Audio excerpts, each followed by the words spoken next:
part of International FDP on Environment and Sustainability.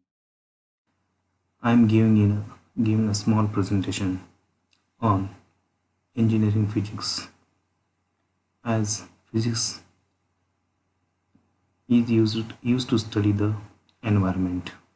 Myself is Dr. Ashok Bhagwat. I am from National Institute of Engineering and Technology. My department is General Science and Humanities.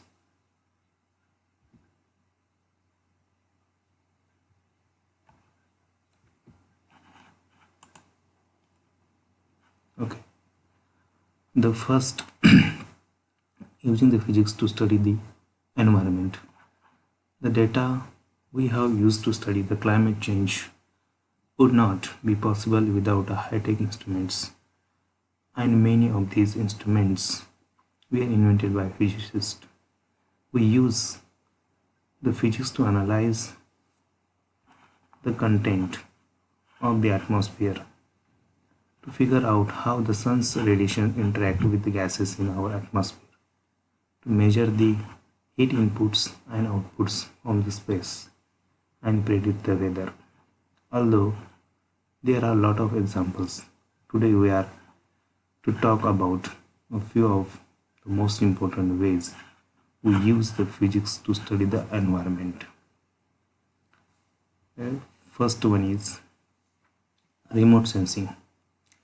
Remote sensing equipment is anything that allows us to take the measurements from a distance. This is usually means measurement taken by the aircraft or satellite in the space. Even something as simple as photography from the space counts as the remote sensing, but it can get quite a bit more involved than that. A camera is a passive sensor because all we are doing is absorbing the light that was already there. But physics instruments get more powerful when we use active sensors, or sensors that send out light. By bouncing the laser off the earth and atmosphere, we can gather a lot of data. We can find out height of land or sea beds, create the detailed 3D images of cloud formations, detect molecules in the atmosphere, and find out water speed and directions. This is the remote sensing satellite. A remote sensing satellite has also allowed us to directly measure the heat being produced by the Earth using the infrared satellites, and confirm with actual data that Earth is indeed absorbing more heat than it is emitting. Further evidences for the climate change.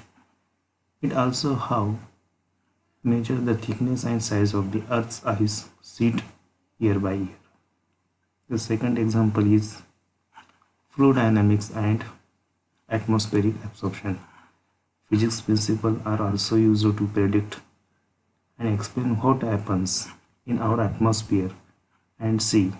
We can look at ocean currents and use the physics principle of temperature, density, and pressure to explain why they move the way they do. We can look at the way warm and cool fronts move in the atmosphere, and we use our physics knowledge to better predict the weather. Thank you.